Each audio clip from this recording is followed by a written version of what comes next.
Faith leaders call out persecution in China. Communism is not compatible with religious freedom.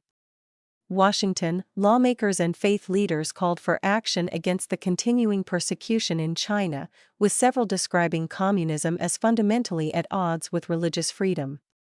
Communism is not compatible with religious freedom, because communism is worship of the state, and so it takes the place of God, republic. Joe Wilson told the Epoch Times.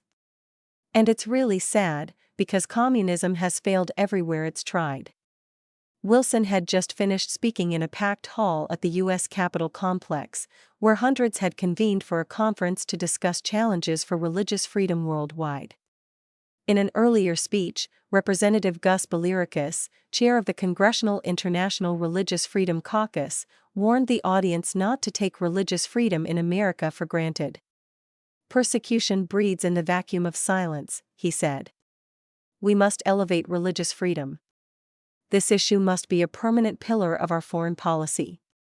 He flagged Beijing's high-tech-powered repression targeting people who practice the spiritual faith Falun Gong, as well as Uyghur Muslims in China's northwestern region Xinjiang.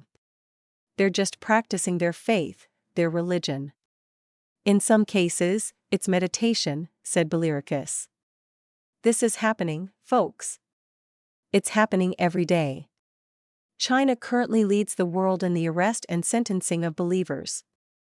Falun Gong, a spiritual discipline that features meditation and principles of truthfulness, compassion, and tolerance, drew more than 70 million people during the 1990s, before the regime began a systematic effort to eliminate the faith nationwide. Authorities in Xinjiang have detained more than 1 million Muslims in internment camps. Both groups have faced forced labor, sexual abuse, and other forms of torture. Uyghur activist Rushan Abbas witnessed the abuses firsthand. In 2018, she spoke at a public panel about mass incarceration in China as a U.S. citizen. Days later, Chinese authorities arrested her sister, a retired medical doctor, who remains in jail. Our religion, our language.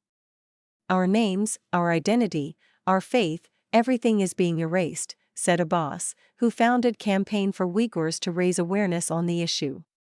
Janice Trey, board chair of the Epoch Times, shared her experience growing up in a labor camp during the Cultural Revolution, a tumultuous 10-year communist campaign marked by violence, deaths, and destruction of valuable cultural heritage.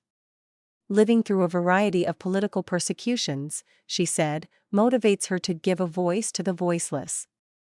Part of that is about countering information censorship in China, she said. She pointed to state-sanctioned forced organ harvesting targeting prisoners of conscience like Falun Gong practitioners, a taboo topic in China. The human rights violation, which has drawn alarm from the State Department and Congress, has been used as an instrument for religious persecution, she said.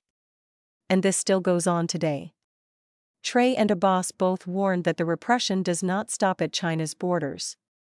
Under Xi Jinping's order, transnational repression has spread globally through subversion, deception, unrestricted warfare, and the erosion of moral and religious traditions abroad, said Trey, referring to a secret meeting where the Chinese leader escalated strategy to target Falun Gong.